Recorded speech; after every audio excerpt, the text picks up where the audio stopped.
let's just go back a bit, shall we? I'm 43 years old now, and when I was a boy, I know that I was very, very, very camp and effeminate, and that I used to put it on more because I kind of, when I was 10, I discovered the gay scene, and um, I know that my dad had a really, really hard time with that, and we had a very stormy relationship for a lot of years, a hell of a lot of years, really, too many, until I was in my early 20s, very early 20s.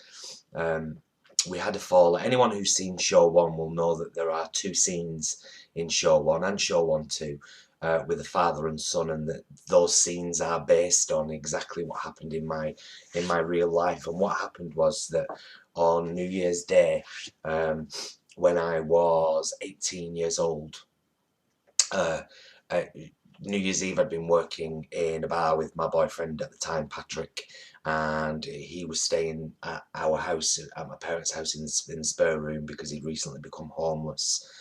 And on New Year's Eve, we decided to sleep together because it was New Year's Eve. And on New Year's Day, my dad woke up in the morning and he came in the bedroom and he said, pack a bag and get out. I'm not having any of that queer stuff going on here. Those were his words, exact words. I'm not having that queer stuff going on here. And that's why those words, exactly as they were said, are now in Show 1. And we didn't speak for a couple of years after that, me and my dad. And I used to think when I was younger that my dad epitomised everything that I despised about males. And I'll be honest and say that that's what I used to think about my dad. And then, again, funnily enough, it was New Year's Eve, and I think it was 3 years later. I think I was 21, I think. And I'd been out to the social club with my mum and dad, and me and my dad hadn't spoken all night long. We didn't even wish each other Happy New Year at the strike of 12. And then on the way home in the taxi, we got like a taxi van, because there were quite a few of us, and everybody got out at my mum's house, and it was just me and Patrick and my dad left in the taxi. And my dad turned round again, this is the second scene in Show 1, and said, let's me and you start fresh, son. And I said, all right, Dad, I'd like that. And held out my hand for a handshake, thinking, that's what and he pulled me in for a hug. And I think that might have been one of the very first times he ever hugged me. But from that point forward, we got on amazingly well, brilliantly well. And me and Jason, my now husband, who I've been with for 16 years, I've been on holiday 3 times with my parents and had a fantastic time every time.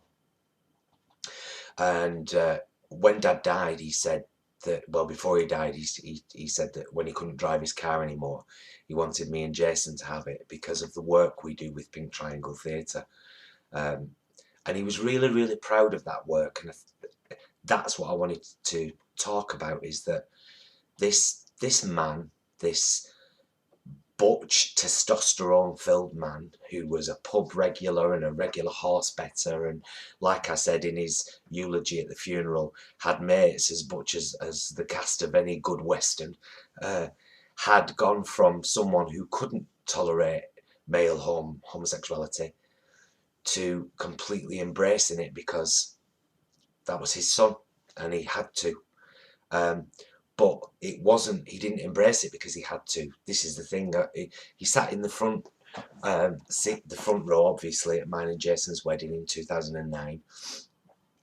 Like I said, we've been together 16 years, but we only got married in 2009. And he sat in the front row and he had tears in his eyes, he had a little cry, and he gave me a hug after, and he said, this was one of the proudest days of my life. And I shall never forget that. And I'll never forget who he was, and that he epitomised the fact that anyone can change. And that's now said after the father-son scene, the reconciliation scene in Show 1, one of the other actors says exactly that to the audience. You see, with a little bit of effort, anyone can change. And so I wanted to do this video and be honest and real and true, and you know, talk about the reality of what the relationship used to be like with me and my dad, but who he became. And he became a wonderful man, you know, totally accepted. He absolutely loved Dear Alan, a tribute to Alan Turing, which was the first zero budget short film that Pink Triangle Theatre attempted.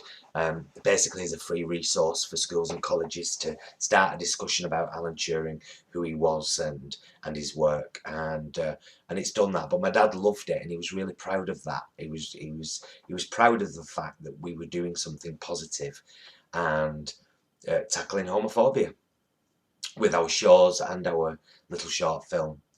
And so I wanted to do this video, like I said, to mark the moment.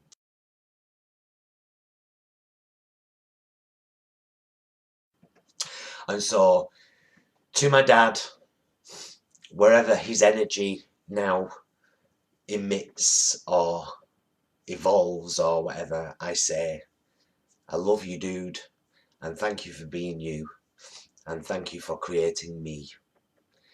And